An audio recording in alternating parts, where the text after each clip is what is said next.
উনার নাম সৈয়দ আলী। উনি ইরানের খোমাইন শহরে জন্মগ্রহণ করেন, তাই তাকে আয়াতুল্লাহ আলী খোমেনি বলা হয়। উনি ইসলামী সর্বোচ্চ শিক্ষা অর্জন করেছেন ইরাক ও ইরানের বিখ্যাত মাদ্রাসা হতে।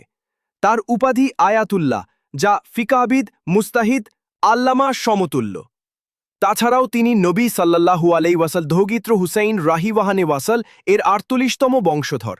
নবী সাল্লাল্লাহু আলাইহি ওয়াসাল এর দৌহিত্র ইমাম হুসাইন রাহিওয়াহানে ওয়াসাল্লাহিওয়া এর ছেলে ইমাম জনাল আবেদিনের বংশধর।